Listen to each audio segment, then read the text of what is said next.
Então hoje o Uvas e Personalidades vai começar de uma forma diferente. Então já estamos em 2025, início, e vamos começar então com uma opção de comidas da terrinha. Como eu costumo dizer, comidas ou pratos regionais de Portugal. Hoje vamos para o Minho, ok? Minho, vamos falar de um prato do norte de Portugal que se chama papas de serrabulho. Papas de serrabulho é um prato que tem uma história muito interessante. Vamos retornar então ao século XIV. Estamos a falar de uma fase posterior à fase de decadência da Europa. Perdão. Vamos a falar da fase posterior à peste negra. Perante essa questão de decadência da alimentação, dos povos e economia de toda a Europa, houve essa questão de que muitas vezes a alimentação dos povos da Europa era feita à base de farinhas e de pão, consequentemente. Havia essa questão de reinvenção de pratos, de subsistência, e muitas vezes, como eu comentei, era tudo à base de farinhas e de pão. Mas de onde é que surge a questão das papas de serrabulho? Serrabulho, se formos puxar a uma tradução ou significado da letra, é uma mistura, tá? E foi exatamente isso que aconteceu. Durante esse período então, em Portugal, nomeadamente, havia essa questão de a alimentação, como tem em toda a Europa, de ser à base de farinhas e pão, a alimentação. Mas o que acontecia é que muitas vezes as famílias mais abonadas, quando matavam os animais, tinham essa oportunidade de cedência e doação do sangue dos animais que matavam. Podia ser bovino, podia ser suíno, podia ser de ave, e a população mais carenciada, uma questão de fortalecer essa fermentação dessas farinhas e desse pão, adicionava então a essa farinha o sangue desses animais.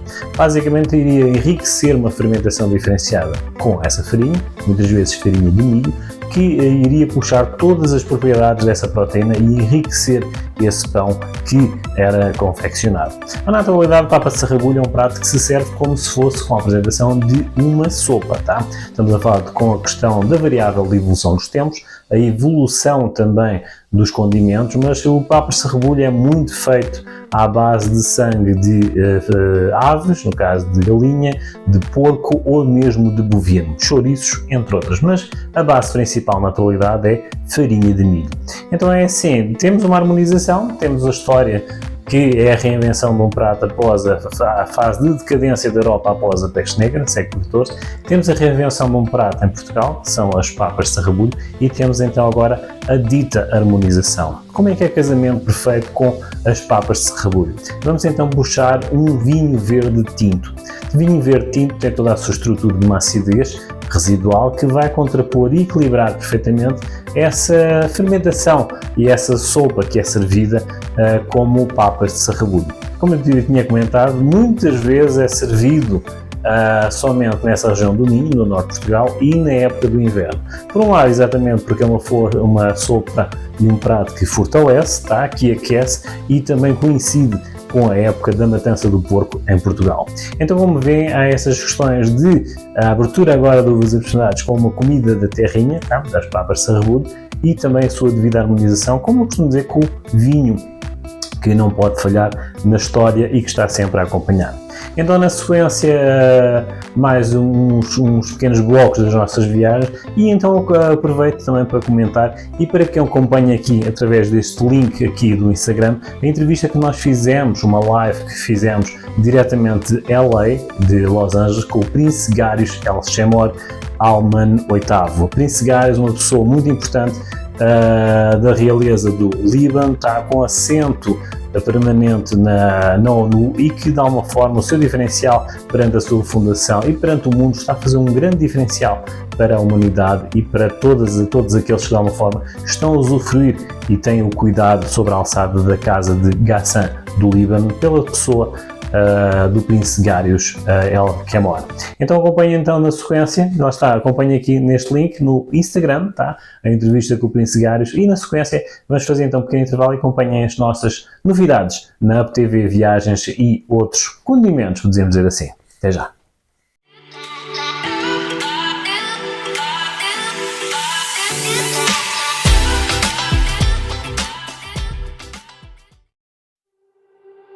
Why you always in the mood?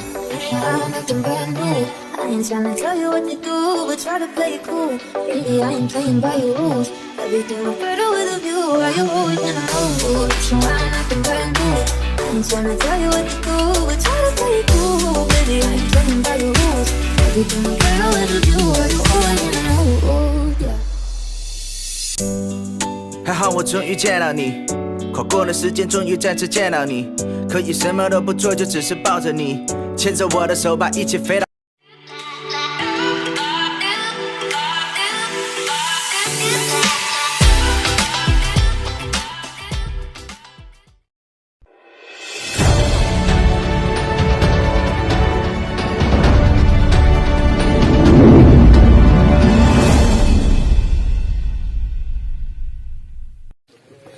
Paulo, você não sabe quem eu encontrei aqui em Guaratuba. É o filho de uma telespectadora tua que mora em Portugal. É portuguesa, com certeza. E eu tô aqui com o filho dessa... Como é o nome da sua mãe? Maria Odete. Maria Odete. E seu nome? João Carlos Farraba. João Carlos. Ela assiste o Cidade Alerta lá em Portugal. Você acredita? E deixa-me dizer uma coisa. Ela acha super divertido porque acha que o Brasil, mesmo com toda essa desgraça, é muito colorido. É mole, Paulo. E olha só, o João, ele tem canal de TV, ele trabalha com TV, tem canal no YouTube, tá em 8 TV. 8 TVs? 8 TVs. 8 TVs. Estou TV Carioca, TV Aracati, a Siri TV no Peru, Peru Channel, tá? Estou na ABC também, TV Guaratuba também, mas é assim, é uvas e personalidades, o que por casualidade comecei antes da pandemia exatamente com o diferencial de falar bem do Brasil. Enquanto todos falavam de desgraça, eu falava com sotaque. Eu falo com sotaque porque a esposa diz: se eu perco o sotaque, desvalorizo, tá? Portanto, eu falo de comida, de bebida, de história de vinho e falo dos empresários brasileiros para falar bem do Brasil lá para fora. Eu sei que é estranho, mas lá está. Olha só que legal, hein, Paulo? E ele falou que quer entrevistar você, hein? Quando você vier para cá, ele quer entrevistar você, vai fazer questão de você aparecer aí no canal de personalidades do João. Uvas e personalidades. Uvas e personalidades. Quem quiser acompanhar, é só acompanhar o canal. Eu já vou fazer minha inscrição, porque fala sobre vinho? Sempre. Ah, então eu gosto, hein? João, prazer. Eu que agradeço. Sucesso para você. E um abraço lá na sua mãe, Maria Odete. Odete. Maria Odete. Grande abraço. Tchau.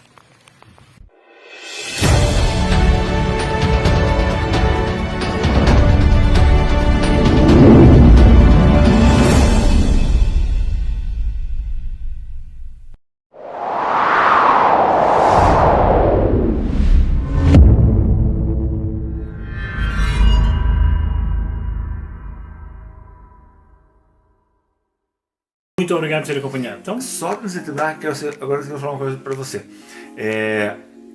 Hoje eu sei por que o sucesso do teu programa. opa. Porque você deixa a gente muito à vontade, você estuda o assunto de uma maneira que não vá atrapalhar quem está sendo entrevistado ou estão conversando, deixa a gente muito livre para conversar e você é curioso e é inteligente para fazer isso. Okay, o nosso tema aqui é a visita, não é?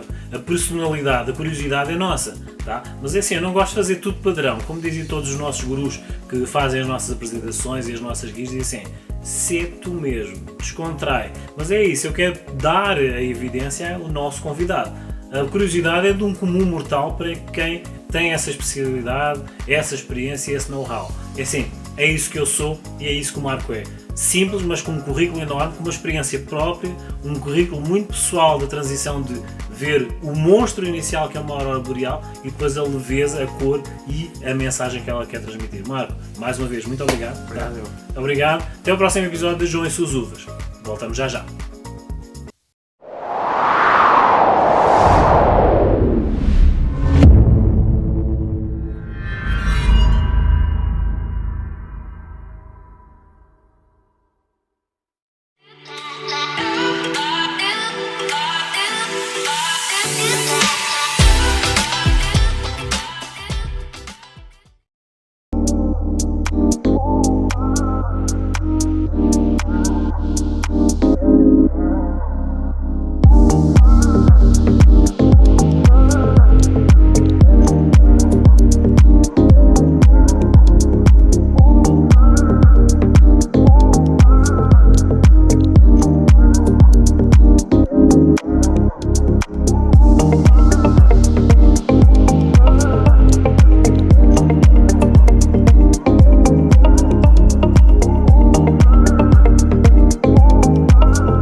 Ok, uma dúvida constante e referente ao vinho. O que são os sulfitos?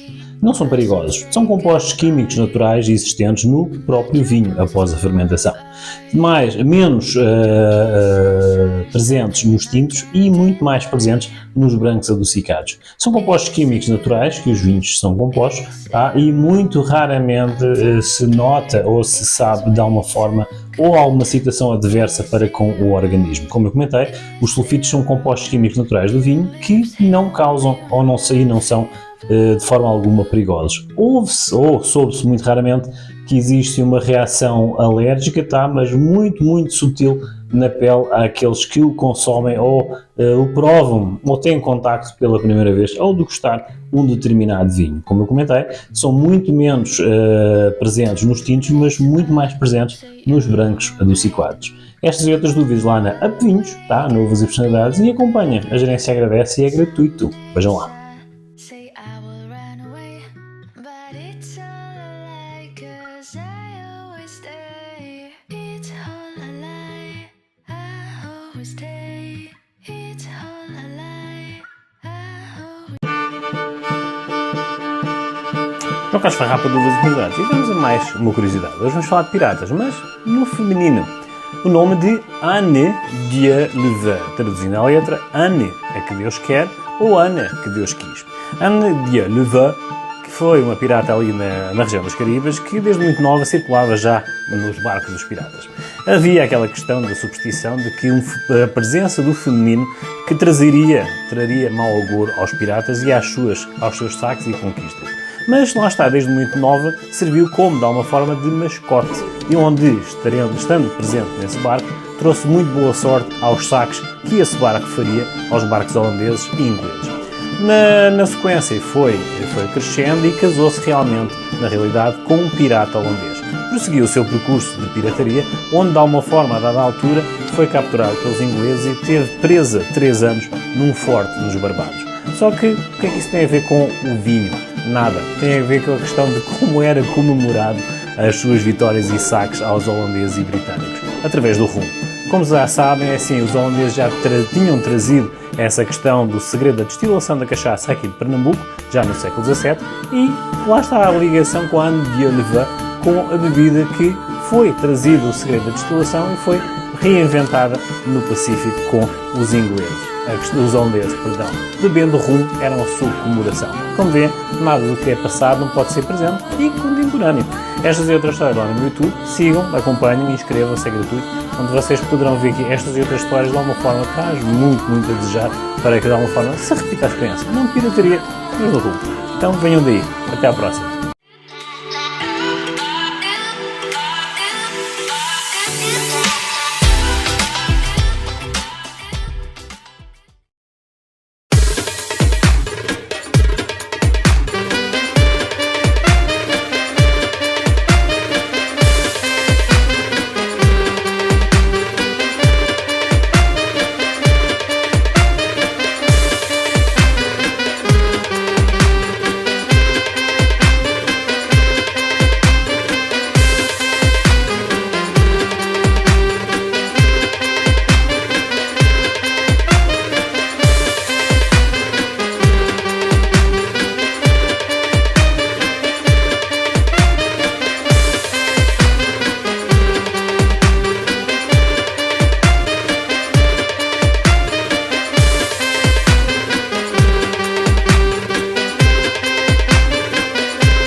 Quanto tempo a gente perde, né? Porque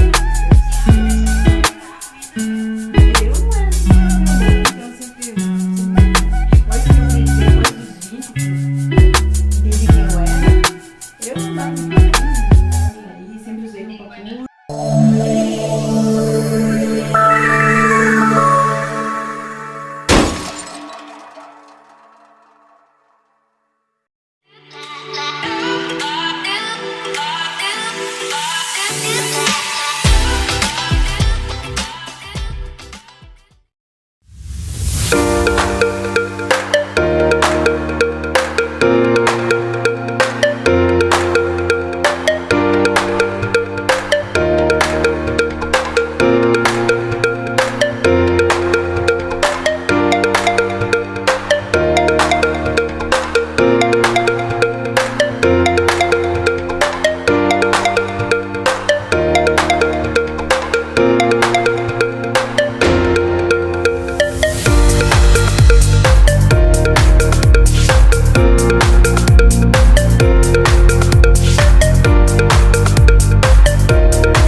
Então vamos hoje falar de harmonizações. Vamos falar de um filme e vamos falar de um vinho, tá? E vamos falar de um vinho italiano.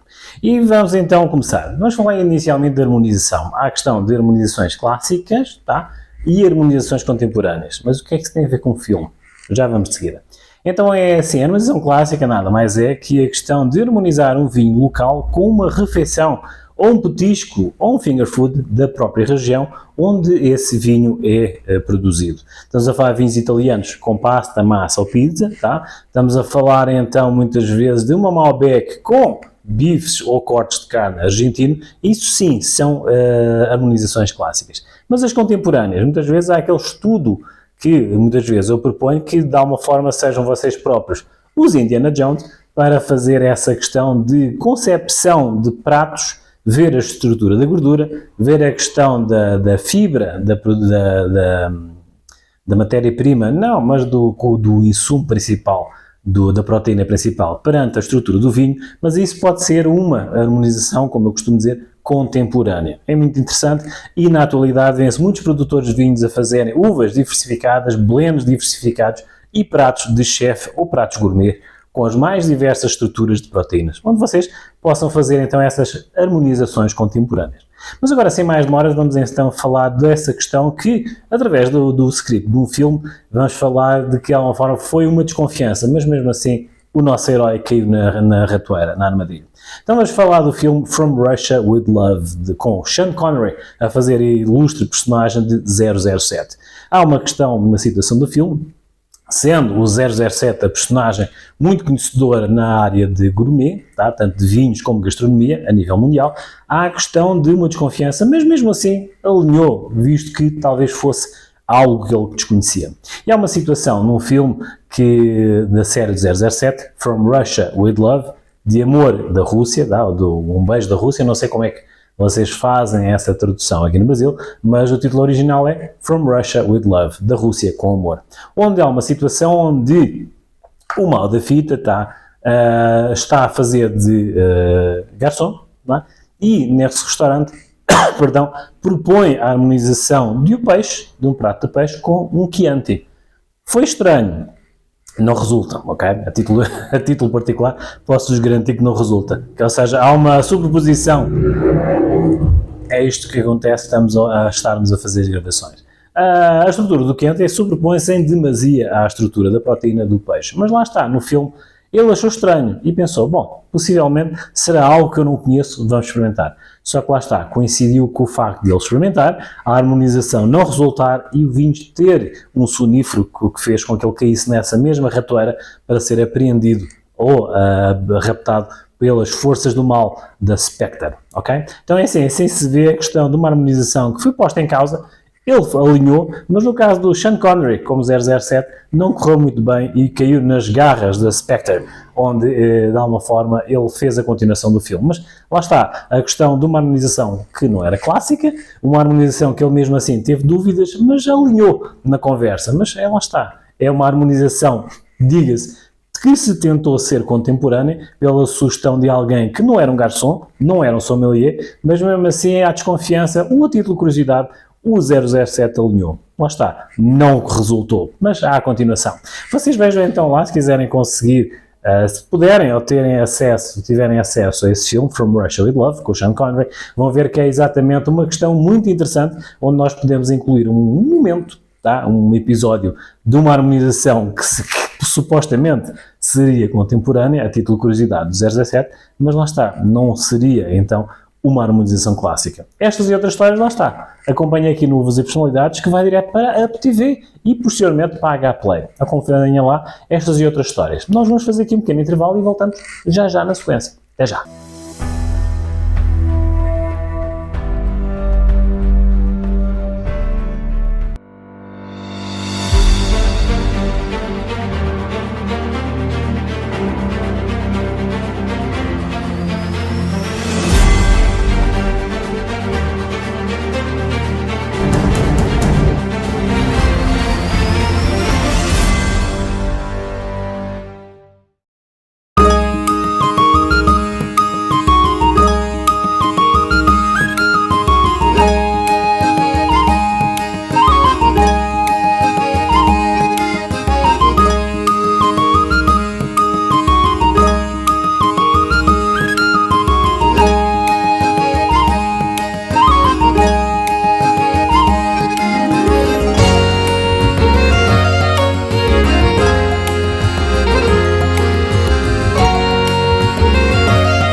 natureza, no meu ponto de extensão, isto abana como o caraças, como devem ver, tá? E é assim, com esta oscilação toda, o que é que a gente pode dizer? É a afluência de espectadores que a gente está a ter na H-Play. 8.000 espectadores a verem o Up TV. Isto e uvas e personalidades e também o Além do Salto. Acompanhem lá. E esta, hein? Tchau, tchau.